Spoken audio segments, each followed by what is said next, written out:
Dan sekarang kita akan masuki pada rahasia yang keempat di balik penamaan manusia dengan An-Nas. Sehingga saking pentingnya pembahasan ini, bahkan Allah memberikan satu nama surah sebagai penutup surah dalam Al-Quran dengan nama An-Nas, dan menjadi surah paling favorit bagi seluruh manusia di muka bumi. Baik, An-Nas kita tuliskan dulu seperti ini.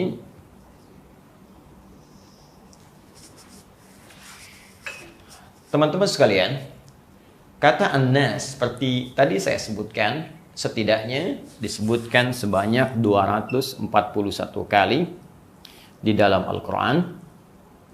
Dan umumnya dari segi pendekatan gramatikal, kita tuliskan dulu. Gramatikal, kata ini menunjuk pada bentuk jama', plural. Karena bentuknya jama', maka kita akan mencoba mengembalikan dulu pada bentuk tunggalnya, mufradnya. Muslimun jama', tunggalnya muslim. Mu'minun jama', tunggalnya mu'min. Rijalun jama', tunggalnya rajulun. Nisaun jama', tunggalnya mar'atun. An-nas jama', tunggalnya kita kembalikan ke dalam bentuk asalnya. Tunggalnya adalah al-ins. Penting saya ingatkan kembali. Kemudian fungsi yang menunjuk pada aktivitas, tunggalnya al-insan. Fungsi yang menunjuk pada aspek lahiriah yang memenuhi unsur-unsur nafsu, tunggalnya bashar.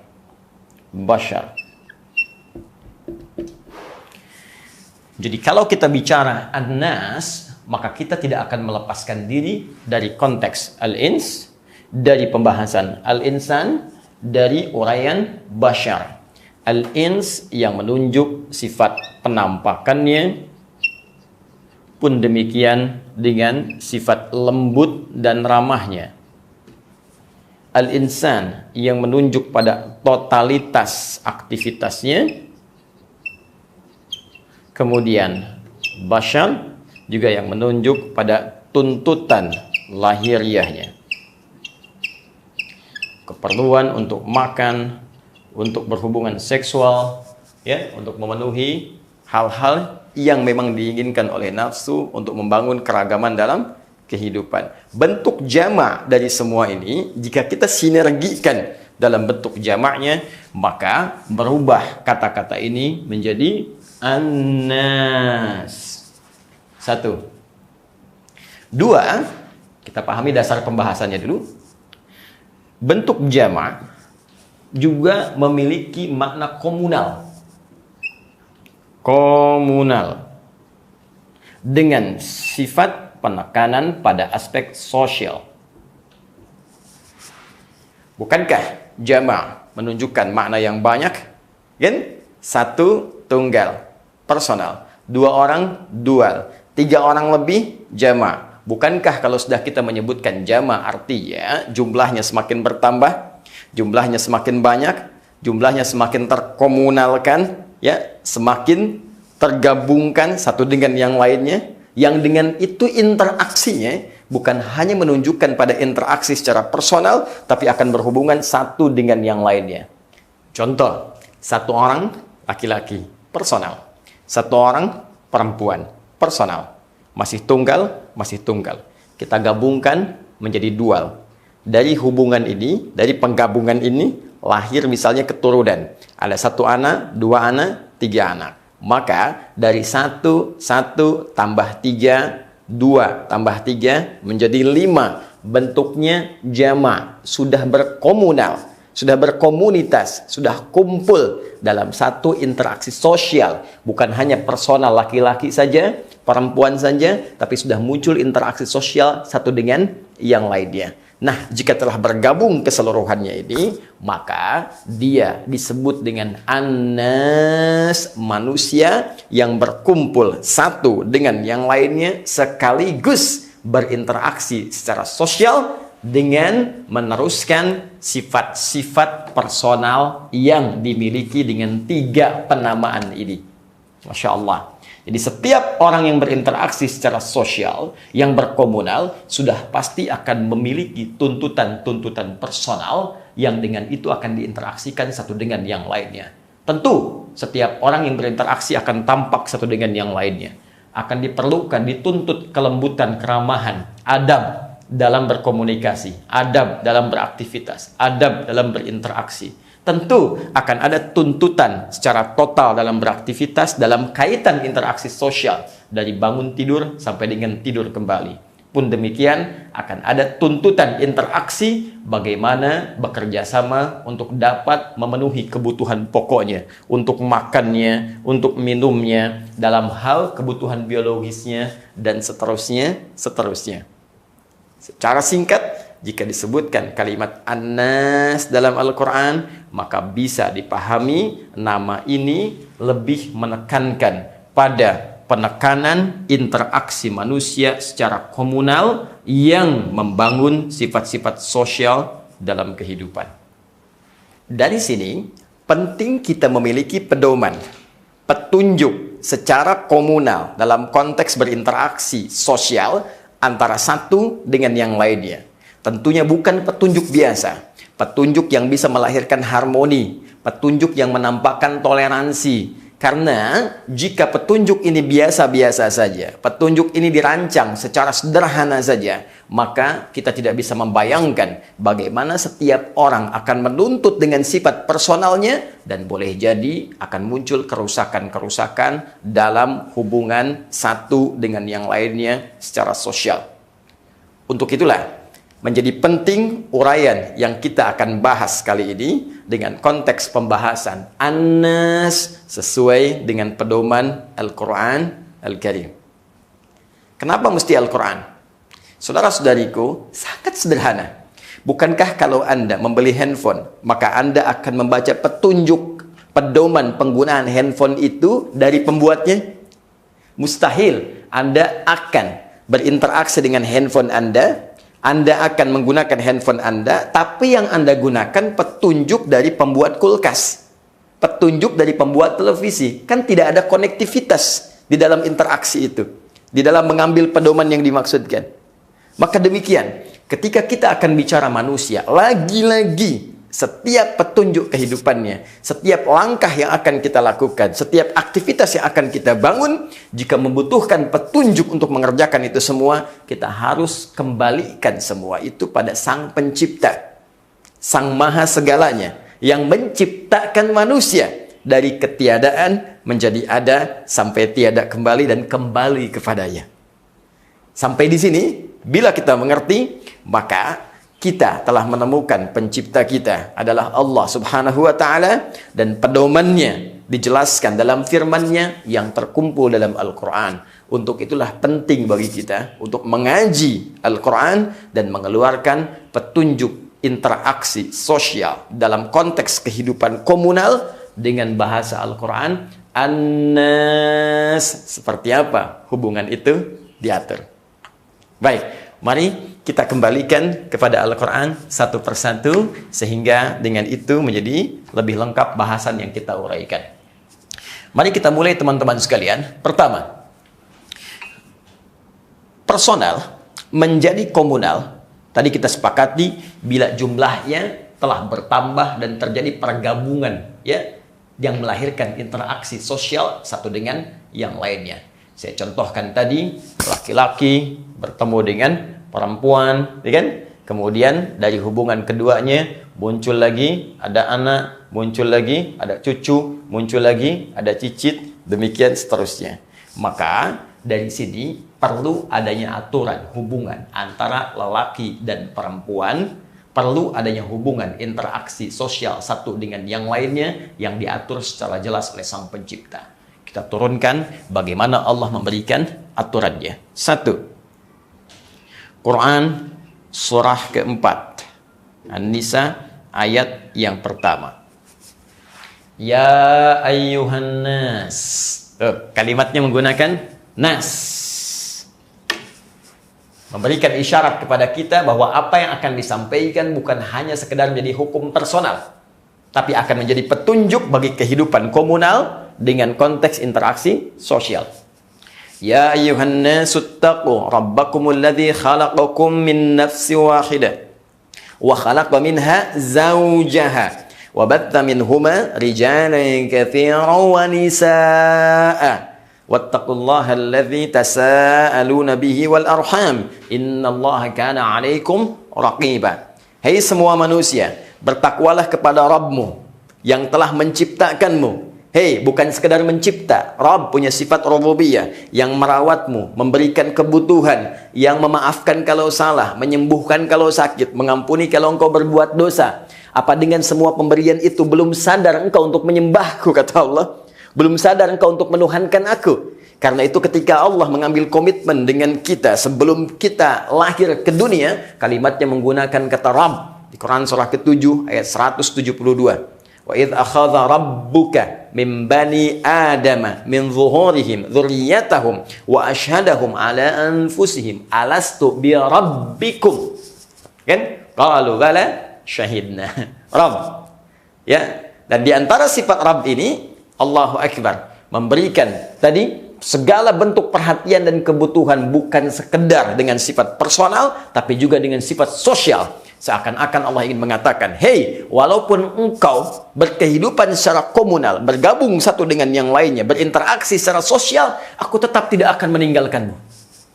Aku tetap akan memberikan kebutuhanmu secara komunal. Aku tetap akan memerhatikanmu. Aku tetap akan menyembuhkanmu kalau sakit. Aku tetap akan memaafkanmu kalau salah jika engkau mau kembali kepadaku untuk mengambil pedomanku. Maka, kata Allah, aku ciptakan engkau dari jiwa yang satu. Ya, Adam alaihissalam maksudnya. Kemudian digabungkan, dipersatukan itu dengan pasangannya. Wa khalaqa minha zawjaha. Adam laki-laki dipasangkan dengan pasangannya perempuan. Wa batha minhuma rijalan katsiran wa nisaa. Dari hubungan ini kemudian laki-laki dan perempuan lahirlah keturunan-keturunan baik laki-laki ataupun kemudian perempuan kembali. Ayat ini memberikan kesan bahwa kebutuhan lahiriah manusia yang menunjuk pada aspek komunalnya dan melahirkan interaksi sosial, bagian pertama adalah hubungan yang mengatur antara laki-laki dan perempuan. Bukankah hubungan keduanya ini pertama adalah tuntutan lahiriah secara biologis? Karena itu saya katakan tadi, ini punya tuntutan lahiriah secara personal, bashar, ini punya tuntutan lahiriah secara personal, bashar, satu bashar bertemu, keduanya menjadi annas. Ketika ini dipertemukan, tentunya mesti punya pedoman bagaimana mengatur hubungan keduanya menjadi harmoni. Kalau tidak ada aturan, tentu akan berantakan satu dengan yang lainnya. Karena itulah, ketika kita bertanya kepada Allah, ya Allah, saya akan menyalurkan hasrat biologis saya.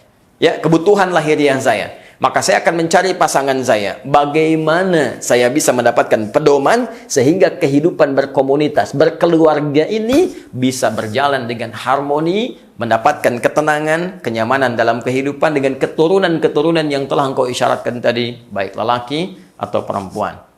Maka disinilah kemudian Allah turunkan ayat tentang rumah tangga. Ya, bukan hanya mengatur urusan rumah dan tangga, tapi mengatur sejak awal hubungan itu diikat hingga bagaimana menjalani kehidupan dalam konteks berumah tangga yang dimaksudkan. Disinilah kemudian turunnya Quran surah ke-30 ayat 21. Quran surah ke-4 ayat ke-34 sampai dengan 35-nya. Bahkan sebelumnya Quran surah ke-4 di ayat yang ke-4-nya. Secara singkat saja sebelum kita masuk pada turunan-turunan detilnya.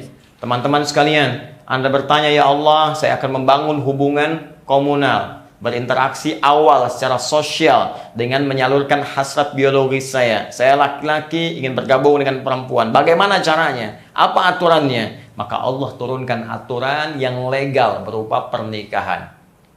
Kalau engkau suka, kalau engkau cocok, datangi, berikan maharnya. Ya, Quran surah keempat, ayat yang keempat. Setelah itu, jangan lakukan hubungan secara bebas. Itu akan melahirkan banyak keburukan dalam hidup. Berhubungan berhubungan seksual tanpa aturan bisa melahirkan penyakit, bisa melahirkan wabah. Itu sudah banyak diingatkan dari dulu. Ya, sekarang orang mengeluh, menangani HIV, menangani AIDS, menangani wabah tertentu. Allah sudah mengatur dari awal. Jangan kamu lakukan secara bebas. Jangan kamu hidup tidak mau diatur. Jangan kamu lakukan hubungan sesukanya. Persis seperti hewan. Hewan punya aturan sendiri. Manusia punya aturan sendiri. Jangan sampai aturan hewan dipakai oleh manusia. Aturan manusia dipakaikan dan dipaksakan kepada hewan. Mustahil. Hewan dalam hidup tidak berbusana. Manusia dalam hidup berbusana. Sekarang Anda ingin tukar. Anda pakai aturan hewan. Hewan dipaksakan pakai aturan manusia. Silahkan kalau nggak percaya. Sapi pakaiin daster. Ya, bagaimana perasaan sapi? Bagaimana dia beraktivitas? Tentu akan gerah dan tidak nyaman beraktivitas. Demikian manusia. Nah, sekarang secara personal saja sudah tidak nyaman, apalagi dipaksakan menjadi aturan sosial. Maka akan muncul madarat yang tidak pernah kita bayangkan sebelumnya. Karena itu kata Allah, kalau Anda punya ada kecocokan, maka lakukan pernikahan. Diaturlah kemudian pernikahan dimaksud sampai dijelaskan. Ini loh hasilnya kalau Anda mengerjakan pedoman ini secara sempurna. Wa min ayatihi an khalaqalakum min anfusikum azwaja litaskunu ilaiha. Ya, wa ja'ala bainakum mawaddatan wa rahmah. Inna fi dzalika laayatil liqaumi yatafakkarun. Allahu akbar. Kata Allah, kalau Anda mau berpikir, kalau Anda mau merenungkan, saya berikan pedoman. Dari pedoman ini ada petunjuk, ada tanda-tanda. Kalau Anda mau memikirkan semua itu, merenungkannya. Apa di antara hasil ketika Anda mengikuti pedoman dari Al-Quran ini? Itulah yang Anda sering tuliskan dalam bentuk samara. Sakinah, mawaddah, rahmah. Pertanyaan saya, dari mana samara itu muncul? Cek dari semua referensi bacaan kitab yang pernah ada di bumi. Demi Allah saya katakan tidak akan pernah muncul kata samara kecuali terambil dari Al-Quran surah ke-30 ayat 21. Sakinah, ketenangan yang Anda dambakan itu. Litaskunu ilaiha. Sakinah bahasa Al-Quran. Mawaddah, ma.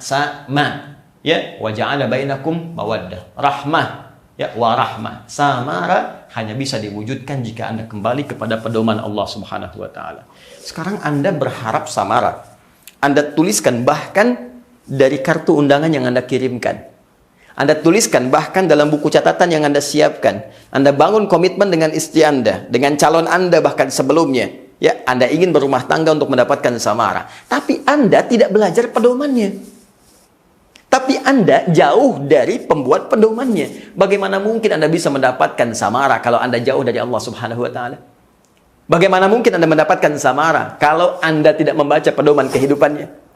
Maka bagian yang pertama, penting bagi setiap orang yang berkeluarga, berumah tangga, seharusnya sebelum berumah tangga ngaji dulu ayat-ayat rumah tangga. Karena itu dalam fikih itu muncul fikih munakahat. Ya, fikih munakahat, pedoman yang mengatur dalam kehidupan pernikahan. Interaksi komunal dengan batas-batas kekeluargaan yang melahirkan hubungan-hubungan sosial. Ya, kelihatannya sederhana, tapi ketika dijalani akan jadi tidak mudah kalau tidak mengerti pedomannya. Jelas? Ya, apalagi kalau sudah ini dijalani dalam konteks berhubungan kekeluargaannya setelah menikah.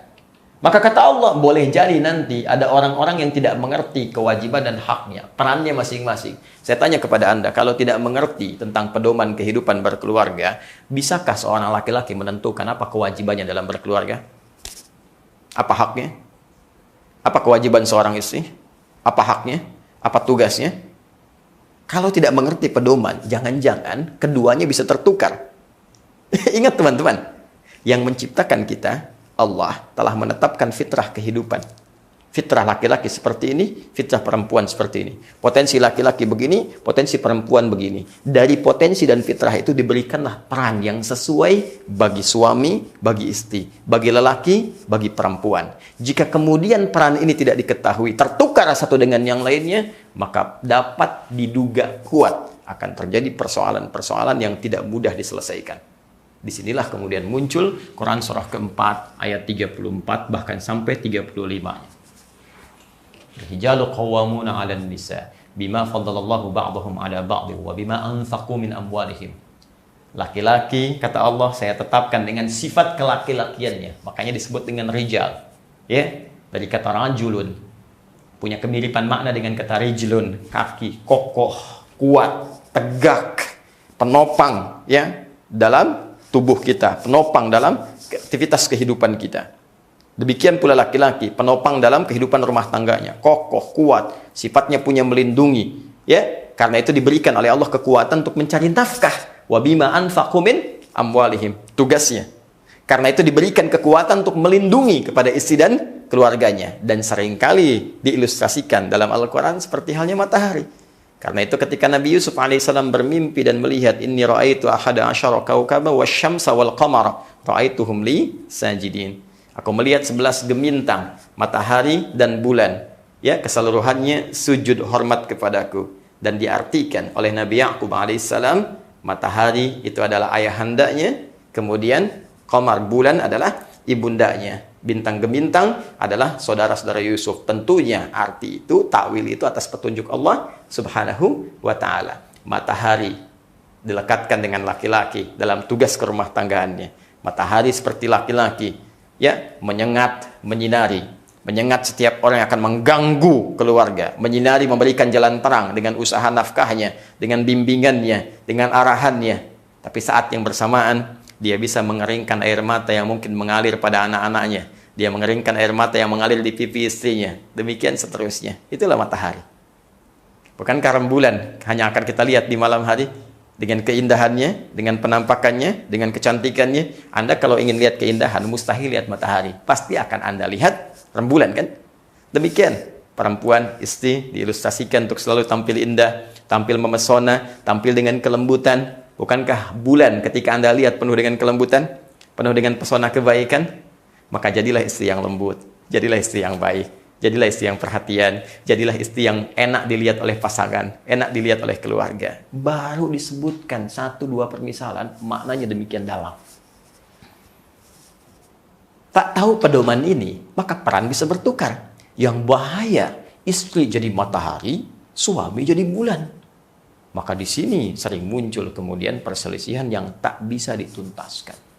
Dengan kekuatan bulan, aku akan menghukummu.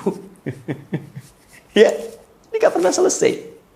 Sehingga muncul salah komunikasi kah, salah pemahaman kah, hubungan yang tak cocok kah. Bagaimana menyelesaikannya? Sampai setiap persoalan-persoalan rumah tangga pun itu sudah kemudian diinformasikan oleh Allah kemungkinan-kemungkinannya. Kata Allah akan ada kemungkinan salah komunikasi, ada kemungkinan salah persepsi, ada kemungkinan masalah yang sulit disatukan, sehingga mungkin melibatkan orang lain untuk bisa mendamaikan, mengislahkan. Bagaimana cara mencarinya? Ada lagi di sini semua teman-teman sekalian.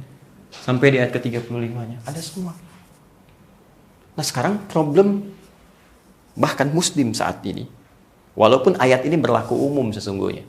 Ya, artinya non-muslim pun kalau ingin belajar dari Al-Quran, ini petunjuknya universal. Pasti akan mendapatkan kedamaian di rumah tangganya. Apalagi bagi kita yang beriman kepada Allah. Dan memang Al-Quran kita jadikan petunjuk hidup kita. Seharusnya sebelum menikah, pedoman ini telah tuntas dikaji. Yang terjadi sekarang, setelah menikah, baru dipelajari. Itu alhamdulillah, masih ada kesempatan. Yang lebih bahaya, sudah menikah, masih belum mau belajar tentang pedoman ini. Maka, saya duga dengan kuat, tidak akan mudah mengentaskan persoalan, walaupun gelimang gelar dan harta telah didapatkan dengan seizin Allah Subhanahu wa Ta'ala. Ini baru bagian yang pertama. Coba, kalau kita gabungkan keluarga satu dengan keluarga lainnya. Ini kan baru satu keluarga. Apakah yang berkeluarga cuma Anda saja? Tidak. Orang lain pun berkeluarga. Yang lainnya berkeluarga lagi. Yang lain berkeluarga lagi. Nah, kalau kita ingin gabungkan keluarga, ketemu keluarga, ketemu keluarga, ketemu keluarga, bukankah kehidupannya menjadi semakin luas? Bukankah komunitasnya menjadi semakin beragam? Bukankah interaksi sosialnya menjadi semakin kompleks? Ya kan? Tuh.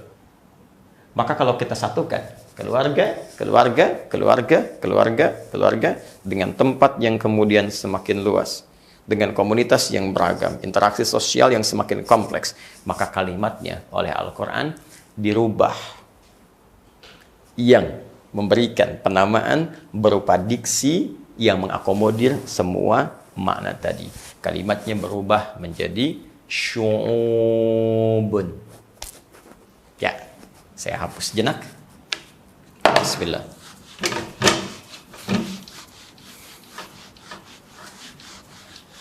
Syu'ub jama' dari kata sya'bun. Seperti ini. Syu'ub jama' dari kata sya'bun. Kalau kita turunkan ke bawah lagi, sini ada ailah atau usrah. Nanti namanya bisa banyak. Ailah, bisa usrah, masing-masing nanti punya nama sendiri. Nanti kita bahas dalam hadis yang berbeda. Kemudian kelompok-kelompoknya disebut dengan ahlun. Di sini Anda mendengar kata ahli bait, ya kan? Baik, fokus teman-teman. Nanti lain waktu kita bahas penamaan ini agar kita fokus pada bahasan utama kita. Kita turunkan di sini. Ahlun setiap personalnya. Menyatu ini menjadi keluarga, maka dinamakan ailah atau disebut juga dengan usrah. Ini ailah usrah bergabung dengan yang lainnya. Ada keluarga lain, keluarga lain, keluarga lain. Ini A, kesini tarik B, ini C, ini D, kemudian kesini lagi misalnya ada E, ada F, sampai dengan terkumpul keseluruhannya ini dalam batas tertentu. Ya, di sebuah tempat, batas tertentu, 1 pulau saja, 2 pulau saja, 3 pulau saja. Ya, ada yang mencoba mengenal dengan pulau yang lainnya. Ya, 2 kali 3 mendayung, ya, 1-2 pulau terlampaui. Jadi bukan hanya terlampaui, tapi juga berinteraksi di situ. Sehingga membentuk misalnya satu hubungan dengan batas-batas tertentu, disebut dengan sya'bun namanya. Ya, dari sini diartikan dalam bahasa Indonesia dengan kehidupan berbangsa. Bersepakat kehidupan berbangsa itu membentuk sebuah batas-batas tertentu, aturan-aturan tertentu, maka muncullah sebuah negara. Kalau negara ini, ya, dengan kehidupan berbangsa yang menggabungkan, ya, keluarga-keluarga ini, ya, dari suku-suku yang berbeda-beda. Bahkan kalau kita selak lagi di sini, ya, antara pertengahan dari keluarga menjadi bangsa, jadi negara, ya, ada kemungkinan juga interaksi di pulau ini dengan pulau ini punya karakter yang berbeda-beda, yang membentuk ciri khas tertentu. Maka muncul kemudian satu kecenderungan yang bisa berbeda dengan yang lainnya, disebut dengan suku, ya. Baik, di sini ada suku Sunda misalnya. Baik, di sana ada Sumatera. Di sana lagi ada Kalimantan, punya karakter khas masing-masingnya. Maka di tengah-tengah ini ada suku misalnya, dengan budaya yang berbeda-beda. Boleh jadi tidak sama. Jelas, membentuk satu ranah keistimewaan, keragaman dalam kehidupan berbangsa, bernegara. Kalau dijamakkan sya'bun, maka jamaknya menjadi syu'ub.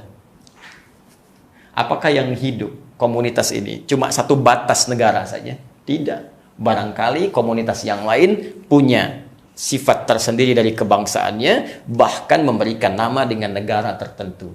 Maka kita akan temukan kehidupan yang lebih luas dalam konteks hubungan komunal, interaksi sosial antar negara.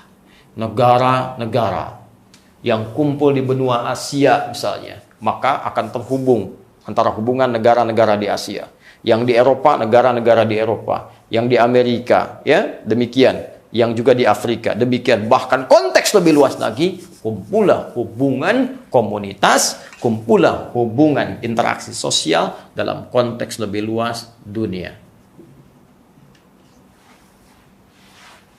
Dunia. Di sini ada berita, di sini ada berita, di sini ada masalah, di sini ada masalah. Muncul dunia dalam berita. Bukan satu keluarga lagi, bukan dua keluarga lagi, tapi lebih luas pembahasannya.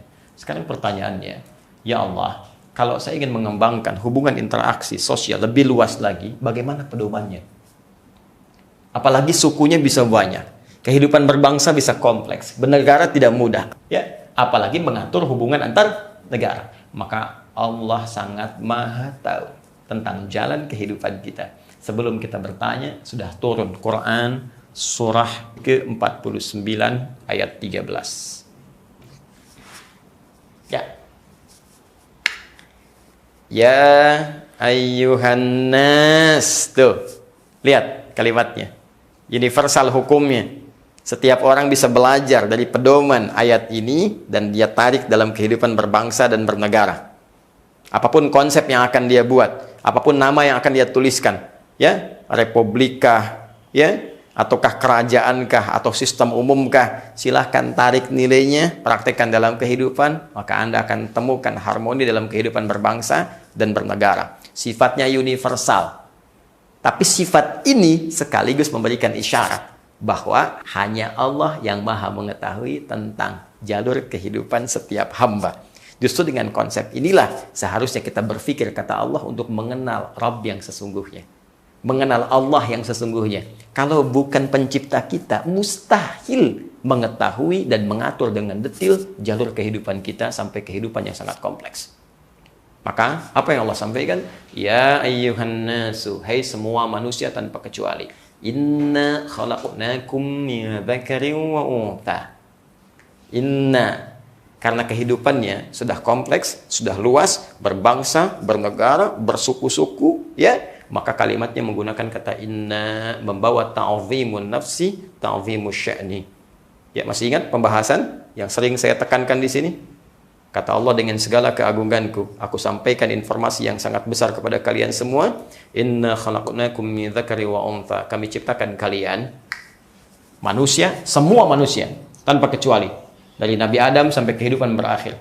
Dengan dua tipe, dua jenis saja. Satu, dzakar, laki-laki. Kedua, untha, perempuan. Perhatikan baik-baik. Jadi hubungan yang akan dibangun secara sosial dalam bentuk kehidupan komunal, baik itu di keluarga, naik kepada hubungan suku antar budaya, sampai dengan kehidupan berbangsa dan bernegara, sampai interaksi negara antar negara di dunia, itu tidak akan pernah terbangun hubungan yang harmonis, yang selaras, kecuali unsur utamanya ada lelaki, ada perempuan. Ini yang bisa dipersatukan. Awas, ini yang dipasangkan. Jangan pernah dirubah, jangan pernah dibalik-balik. Ya, ingin dirubah laki-laki menjadi perempuan, perempuan menjadi laki-laki, kemudian berinteraksi, pasti muncul masalah. Kalau nggak percaya silakan. Lihat maksudnya, fenomena yang ada saat ini. Bukan Anda merubah diri sendiri. Silakan lihat fenomena yang hadir. Orang-orang nekat, keluar dari aturan Allah, sang pencipta, bikin aturan sendiri. Lihat apa yang tampak. Laki-laki pengen jadi perempuan. Secara fitrah saja, secara fisikal, tampilan fisiknya sudah tidak memenuhi. Ciri-cirinya sudah laki-laki. Suara yang keluar, oh. Nama siapa? Nia, Pak. Nama siapa? Nia. Nama? Kurniadi. Gak usah dilembut-lembutkan. Memang suara Anda itu tebal. Memang suara Anda itu dibuat untuk berwibawa. Jadi jangan pernah menurunkan kewibawaan Anda. Ya, rahim sudah tidak punya. Mau dipaksa-paksa bikin rahim, mau sewa. Ya, mau seperti apa? Karena secara fisikal saja konstruksi tubuh manusia sudah tidak memenuhi. Tanda-tanda fisik yang lain ya laki-laki semua. Ya, janggut, ya, jambang, kumis. Anda mau make up sampai kiamat kurang 2 hari, tidak akan pernah menghilangkan nilai-nilai ini karena memang status hormonnya berbeda. Ya, Anda mau ganti dengan apapun, tetap akan Anda rasakan kegelisahan dalam jiwa. Sepanjang hidup Anda akan gelisah, tidak akan tenang. Pun demikian dengan perempuan. Jangan harus dipaksa-paksa menjadi lelaki. Karena ketika diinteraksikan satu dengan yang lainnya, muncul persoalan. Saya baca berita beberapa hari ini. Betapa banyak pernikahan kemudian hancur lebur. Bukan sekedar hancur, tapi membawa nestapa yang mungkin tidak akan pernah terlupakan sepanjang hidup. Ketika diketahui ternyata saat menikah, pasangannya terbukti sesama jenis, gagal. Bukan hanya masalah satu dengan yang ini. Keluarga ini punya persoalan dengan keluarga ini. Jadi berita ramai. Sukunya, ya, mohon maaf, komunitasnya, masyarakatnya jadi penuh persoalan semua. Karena hanya merubah satu hal yang sudah Allah tetapkan pedomannya. Jelas? Pun demikian, saat berinteraksi lebih luas lagi, bangsa, negara akan melibatkan hubungan ini dengan lebih kompleks lagi. Artinya apa? Allah memberikan peluang kepada laki-laki, perempuan untuk punya peran dalam kehidupan yang lebih luas. Silahkan. Ya. Apa dalilnya? Wa ja'alnakum syu'uban wa qabail. Kami tetapkan dari laki-laki dan perempuan ini syu'uban. Nih, akan ada yang hidup, yang membangun hubungan interaksi sosial antar negara. Negara satu dengan negara yang lainnya. Masya Allah, perempuan di Amerika akan punya hubungan dengan laki-laki di Indonesia. Yang mungkin saja dalam konteks yang dibenarkan, perempuan dengan perempuan saling belajar, ya. Kuliahnya mungkin sama, orang Indonesia ke Amerika, ketemu perempuan Amerika, ya, atau ketemu misalnya di Arab, laki-laki dengan laki-laki lain belajar lagi. Tapi ketika menikah mungkin saja terjadi orang Indonesia laki-laki menikah dengan perempuan Amerika, ya, orang Arab perempuan menikah dengan laki-laki Indonesia, bisa terjadi. Dan ini sudah dijelaskan oleh Allah dalam Al-Quran. Termasuk juga isyarat ini memberikan jalan kepada kita untuk mengambil peran dalam kehidupan lebih luas. Di visi yang dibangun, jadilah manusia yang unggul, yang bisa menembus batas-batas dan lintas-lintas kehidupan yang luas.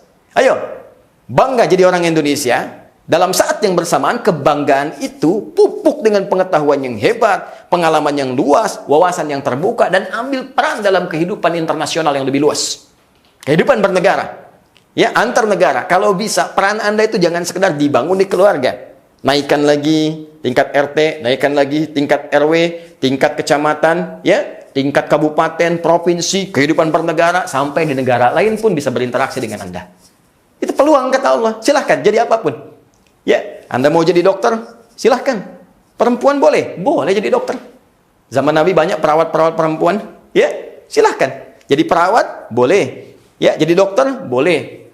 Mesti ada dokter perempuan untuk mengobati penyakit khusus bagi perempuan. Ini yang hamil perempuan, yang melahirkan perempuan. Masa yang periksa laki-laki? Laki-laki silahkan. Mau jadi dokter, pengusaha, jadi birokrat, jadi diplomat, ya, sampai tingkat paling atas. Mau jadi menteri, jadi presiden, jadi raja di konteks tertentu, silahkan. Terbuka perannya. Ya, dan dalam konteks itu membangun hubungan satu dengan yang lainnya. Bagaimana cara membangunnya?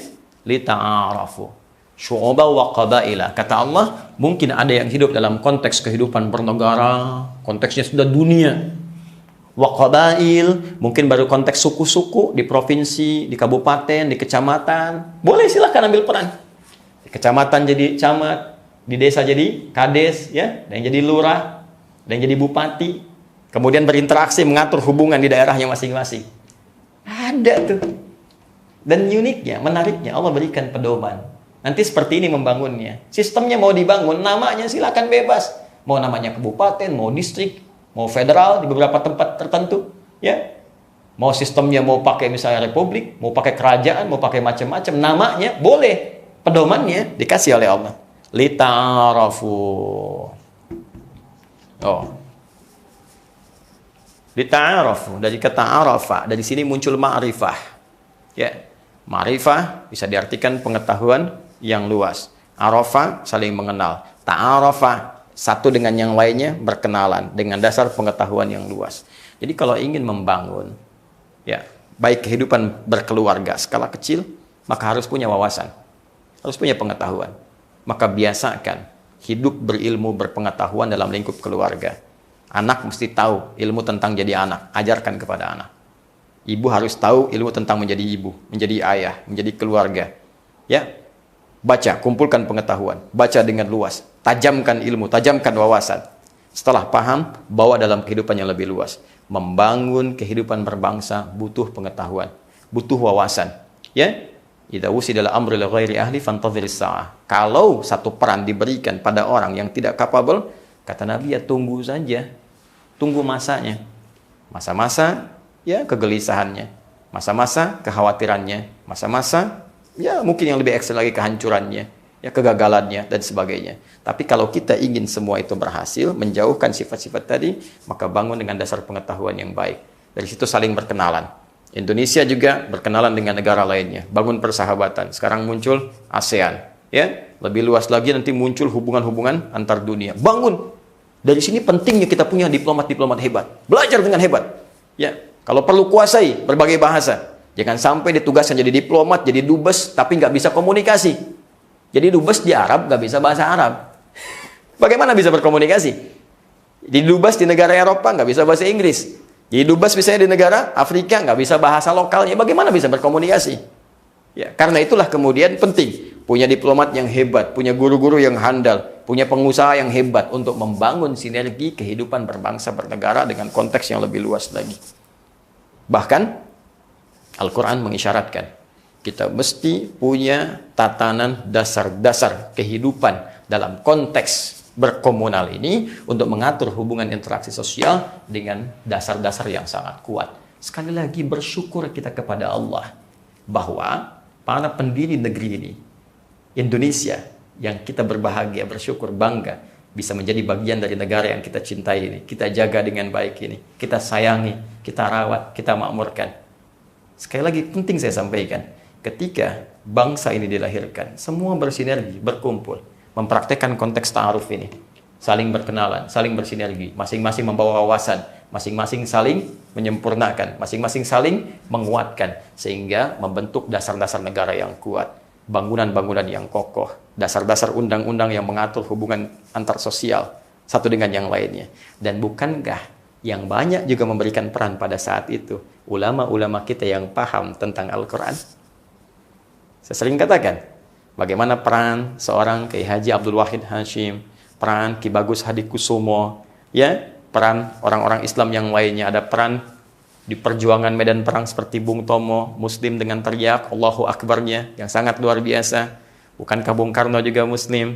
Ya, bukankah yang merumuskan Pancasila juga banyak para ulama kita? Karena itu banyak nilai-nilai Al-Quran itu tersemat dan tersemai dalam Pancasila. Coba lihat, bukankah sifat komunal ini telah muncul dalam sila ketiga? Persatuan Indonesia. Bukankah semua mesti bersatu dalam konteks ini? Quran hanya memberikan satu kalimat saja. Syu'uba wa qabail. Qabail itu jamak dari kata qabilah. Di Indonesia itu banyak suku-sukunya. Anda bisa bayangkan berapa suku banyak di Indonesia. Kalau suku disatukan jadi qabail, qabilah jadi qabail. Satukan qabilah jadi qabail, qabail jadi sya'bun, jamaknya syu'ab. Persatuan Indonesia, satukan. Ini kumpul, bikin aturan.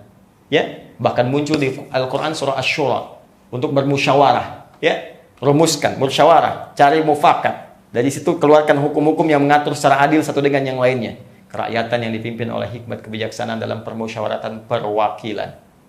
Bukankah wakil kita yang mewakili setiap masyarakat ada di legislatifnya, DPR-nya, sampai dengan ke MPR-nya? Pernahkah Anda mengkaji dalam bahasa Arab? Bukankah parlemen itu disebut dengan Majlis Syu'ab? Bahasa Al-Quran. Ya. Yang terakhir apa? Keadilan sosial bagi seluruh rakyat Indonesia. Keadilan sosial, ini yang tadi saya katakan. Keadilan banyak konsepnya dalam Al-Quran, bahkan menjadi dasar utama dalam prinsip kehidupan berbangsa, bernegara. 5 ini dirumuskan, jadi Pancasila. Ketuhanan yang Maha Esa, kemanusiaan yang adil dan beradab. Ya, persatuan Indonesia, kerakyatan dipimpin oleh hikmat kebijaksanaan dalam permusyawaratan perwakilan, keadilan sosial bagi seluruh rakyat Indonesia. Makanya ketika saya sering ditanya, Ustaz, kenapa di Indonesia tidak diterapkan syariat Islam? Saya selalu mengatakan Pancasila itu, ya, dan dasar-dasar negara kita di undang-undang itu, itulah rumusan syariat Islam yang diterapkan di Indonesia. Karena itu negara memberikan peluang kepada kita untuk mengamalkan nilai-nilai keyakinan dalam kepercayaan kita, dalam iman kita, dalam Islam kita, dalam kehidupan berbangsa dan bernegara. Langsung dicantumkan di pasal ke-29 ayat ke-2. Negara, lihat bahasanya, negara menjamin kemerdekaan tiap-tiap penduduk untuk memeluk agamanya masing-masing dan beribadah menurut agama dan kepercayaannya itu.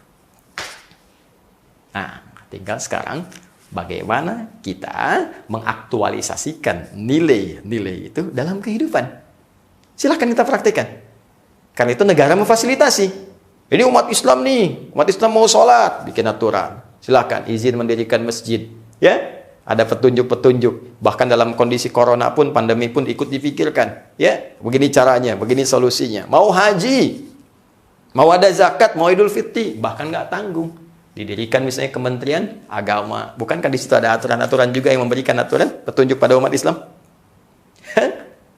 Ya, silahkan. Tinggal kita mengaktualisasikan dalam nilai-nilai kehidupan. Karena itu, saya ingin berikan pesan penting kepada seluruh bangsa Indonesia, seluruh warga negara Indonesia, dengan peran apapun yang sekarang dititipkan oleh Allah kepada kita. Ingat, itu amanah. Itu hanya titipan. Mungkin ada peran saya, Anda, kita sebagai rakyat. Ada peran sebagai pengelola, stakeholder bangsa. Ada yang di eksekutif dari pemerintahan, dari presiden sampai ke bawahnya, ya, sampai ke RT. Ada yang di legislatif, ya, ada yang DPR, perwakilan dari pusat sampai dengan ke daerahnya. Ada yang berpartner dengan MPR-nya, ya kan? Ada yang yudikatifnya, ya. Ada MA, ya, dengan turunan-turunannya, dan seterusnya dengan lembaga-lembaga yang serupa. Nah, masing-masing membangun peran untuk memakmurkan tempat yang kita pijak. Ada pesan tegas dalam hadis yang disampaikan Nabi SAW dalam satu riwayat Muslim, bahwa setiap kita mesti punya pedoman yang kuat, yang saling bersinergi untuk bisa membangun kemaslahatan dalam berkehidupan. Bahkan Nabi tegas mengatakan, la'anallahu man ghayyara manaral ardi. Allah akan melaknat orang yang sengaja itu mengubah haluan-haluan di bumi. Di sini ada yang mengartikan secara standar, secara pokok, yaitu batas kepemilikan satu tempat. Ya, ada si fulan punya rumah, si fulan punya rumah. Masing-masingnya ada tanah. Bahkan dalam konteks yang lebih luas, depannya fasum misalnya. Ya, tiba-tiba dirubah batasnya. Yang ini ngambil tanah si fulan, yang satu ngambil tanah fasum, diklaim sebagai miliknya. Itu dilaknat oleh Allah Subhanahu wa taala. Merubah haluan kepemilikan, sehingga dengan haluan itu kepemilikan jadi tidak jelas. Ya, bayangkan merubah haluan secara personal saja, itu dilaknat oleh Allah. Maka bagaimana dengan orang yang ingin mencoba merubah haluan negara untuk membawa itu menjadi kepentingan-kepentingan pribadi, yang dengan itu bisa melahirkan mafsadat dalam kehidupan berbangsa, bernegara, atau kehidupan yang luas lagi. Maka pertanggungjawabannya bukan hanya melahirkan kegelisahan di dunia, tapi juga bisa mendatangkan kecemasan saat kembali kepada Allah Subhanahu wa taala. An-Nas, membangun pedoman kehidupan secara komunal dengan interaksi sosial dalam konteks kehidupan yang lebih luas. Maka jadilah keluarga yang tangguh, bangsa yang hebat, negara yang kuat, dan niatkan semua untuk beribadah kepada Allah Subhanahu wa taala, karena setiap peran ini pasti akan berakhir dengan pertanggungjawaban yang akan kita bawa ketika kembali kepada Rabbul Alamin. Wa akhiru da'wana alhamdulillahi rabbil alamin. Adi Hidayat, subhanakallahumma wa bihamdika, asyhadu an la ilaha illa anta, astaghfiruka wa atubu ilaik. Assalamualaikum warahmatullahi wabarakatuh.